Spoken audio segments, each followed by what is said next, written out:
Classe de 3e, chapitre nombres entiers, une leçon sur les nombres premiers. Alors, la définition, qu'est-ce qu'un nombre premier? Eh bien, c'est tout simple. Un nombre premier, c'est un nombre entier, évidemment, hein, je ne l'ai pas précisé, mais c'est une évidence, qui n'a que deux diviseurs, c'est-à-dire qu'il est divisible seulement par 1 et par lui-même.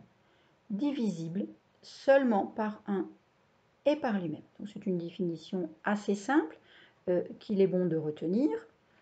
Et on va voir très rapidement sur des exemples qu'est-ce que ça peut donner.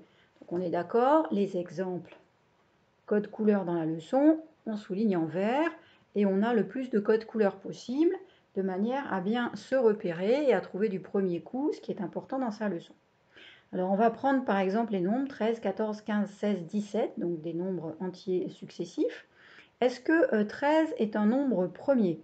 Bien, 13 est suffisamment petit pour qu'on sache s'il est dans les tables ou pas. Bien, à côté de 13, on a 3 x 4, 12. On a 4 x 4, 16. On va avoir 7 x 2, 14. Mais 13 n'apparaît pas dans les tables. Et effectivement, 13 n'est pas divisible par 12. 13 divisé par 12, ça fait 1, quelque chose. On peut reculer comme ça dans tous les nombres entiers. On ne va pas le trouver.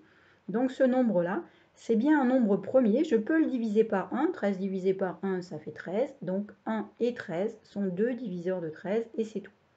Donc ce nombre-là est un nombre premier.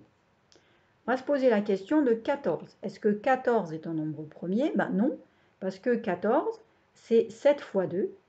Par conséquent, 14, il a comme diviseur 1, puisque ça marche à tous les coups, et donc 14, puisque 1 fois 14, ça fait 14, donc je peux diviser aussi 14 par 14, ça va me faire 1. Mais aussi, il aura 7 et il aura 2. Donc, il n'y a pas que 1 et lui-même, il n'a pas seulement 2 diviseurs, il en a plusieurs, il en a 4. Pour 15, est-ce que c'est un nombre premier? Bien, de la même façon, non, puisque 15, c'est 5 fois 3. Donc, il va avoir comme diviseur 1, 3, 5 et lui-même. C'est beaucoup plus que 2 diviseurs. Beaucoup plus que seulement 2 diviseurs. Est-ce que 16 est un nombre premier? Bien pareil. 16, c'est par exemple 4 fois 4, c'est aussi 2 fois 8. Voilà, donc, et 1 fois 16. Donc, clairement, il y a beaucoup plus que 2 diviseurs. Et 17. Bien, 17 n'est pas dans les tables. Hein. On a le plus proche qu'on venait d'avoir juste avant, c'est 16. Juste après, on va avoir 18, 2 fois 9. Mais on n'a pas, ou 3 fois 6, mais on n'a pas 17. Donc 17 est lui aussi un nombre premier. Alors combien y a-t-il de nombres premiers? Ben, il y en a beaucoup. Hein. En fait, il y en a même une infinité. Comment faire pour les retrouver et à quoi ça va nous servir? Alors à quoi ça va nous servir, je vous le montrerai dans d'autres vidéos, mais par exemple, comment faire pour retrouver des nombres premiers? Eh bien, je vais vous montrer une méthode qui s'appelle le crible d'Ératosthène, qui est donc une méthode très ancienne, hein, qui date de l'Antiquité. Et comment ça marche? Bien, j'ai écrit, voilà, par exemple, je me pose la question, combien y a-t-il de nombres premiers jusqu'à 50? Bien, j'ai écrit tous les nombres entiers jusqu'à 50. Et puis au fur et à mesure, je vais les barrer si je sais qu'ils ne sont pas premiers. Alors commençons par le nombre 1. Est-ce que 1 est un nombre entier? Eh bien, un nombre entier, oui, pardon, mais un nombre premier, non, puisque seulement 2 diviseurs. Or, 1 a un seul diviseur. Il est divisible par 1 et par lui-même, mais comme lui c'est 1, et bien du coup, rien. Donc, 1 n'est pas un nombre premier. Est-ce que 2 est un nombre premier? Bien oui, parce que 2, il est divisible que par 1 et par 2.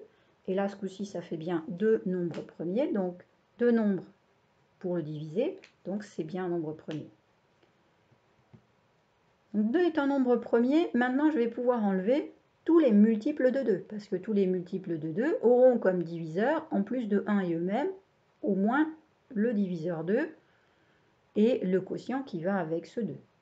Donc tous les nombres pairs, je vais pouvoir les enlever. J'enlève le 4, le 6, le 8, le 10, le 12, le 14, le 16, le 18, le 20, le 22, le 24, le 26, 28, 30, 32, 34, 36, 38, 40, 42, 44, 46, 48, 50. Tous ces nombres-là, je peux les enlever. Alors j'ai l'impression qu'on ne voit pas très bien. je vais changer de couleur. Donc tous ces nombres-là, je peux les enlever tout simplement parce que c'est pas compliqué, c'est des multiples de 2. Donc il y aura plus de 2 diviseurs. Ce ne sont pas des nombres premiers. Voilà. Tout cela, ce ne sont pas des nombres premiers. Maintenant, je vais regarder le nombre 3. 3 n'est divisible que par 1 et par lui-même. Donc 3 est un nombre premier. Et tous les multiples de 3, je vais pouvoir les enlever. Donc j'ai 3, 6, c'est déjà enlevé, 9, 9 et 3, 12, c'est déjà enlevé, 12 et 3, 15, je l'enlève, 15 et 3, 18, 18 et 3, 21, 21 et 3, 24, 24 et 3, 27, 27 et 3, 30, 30 et 3, 33, 33 et 3, 36, 36 et 3, 39, 39 et 3, 42, 42 et 3, 45, 45 et 3, 48, 48 et 3, 51. Ça y est, c'est déjà plus grand que 50. Et je continue. Est-ce que 5 est un nombre premier? Est-ce que 5 est dans la table de 2? Non. De 3? Non. Donc, 5 est un nombre premier. Et je vais pouvoir enlever tous les multiples de 5. Alors les multiples de 5, c'est facile, on les reconnaît parce que ça finit soit par 5, j'enlève la colonne qui finit par 5, soit par 0, et cette colonne-là a déjà été terminée. Maintenant 7. Est-ce que 7 est un nombre premier? Bien oui, parce que je ne peux pas diviser 7 par un nombre plus grand que 7. Le quotient serait 0, quelque chose, et donc certainement pas un quotient entier avec un reste nul. Et donc je ne peux diviser que par des nombres plus petits que 7. Et comme il est ni dans la table de 5, ni dans la table de 3, ni dans la table de 2, 7 est un nombre premier.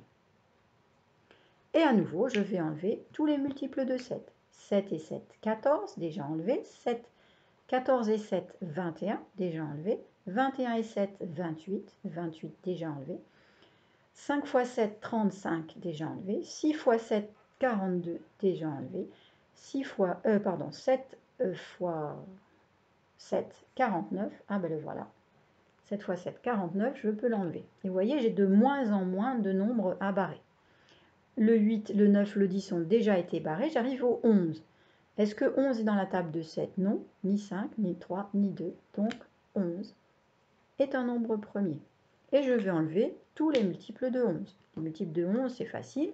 Enfin, plus petit que 50, c'est facile. Je vais avoir 22, 33, 44, 55, sort déjà de mon tableau. Tous les multiples de 11 ont déjà été barrés. Est-ce que 13 est un nombre entier? Oui. Premier, pardon, oui. 13 n'est pas dans la table ni de 11, ni de 7, ni de etc. Donc je vais pouvoir enlever les multiples de 13. Qu'est-ce que j'ai comme multiple de 13? Le double de 13, c'est 26. Il est là, 26. Le triple de 13, c'est 39. Je l'ai déjà enlevé. Et puis j'ajoute encore 13. Alors 39, 49 et 3, eh bien ça fait 52, je sors du tableau. Donc c'est déjà fini. J'arrive à 17. Je regarde sur mon tableau, le suivant c'est 17, c'est aussi un nombre premier. 17 n'est pas dans la table de 13, ni de 11, ni de 7, ni de etc. Alors le double de 17, 17 et 17, 34. 34 c'est pair, c'est déjà barré. Et je rajoute encore 17. 34 et 17, ça fait 51, ça sort de mon tableau. Maintenant, je prends le nombre suivant. Le nombre suivant qui n'est pas barré, le voilà, c'est 19. 19 est aussi un nombre premier, il n'est dans la table ni de 17, ni de 13, etc. 19 n'est dans aucune table. Le double de 19, ça va être 38. 38 est pair, forcément, c'est un double, donc il ne sera pas marqué. Et si j'ajoute 19, eh bien, à nouveau, je sors du tableau.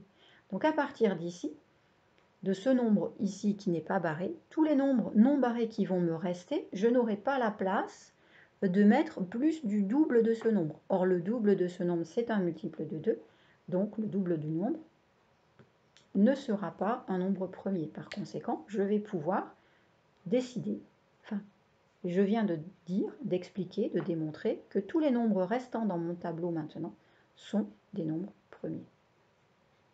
Et voilà, on vient de faire la liste de tous les nombres premiers inférieurs à 50.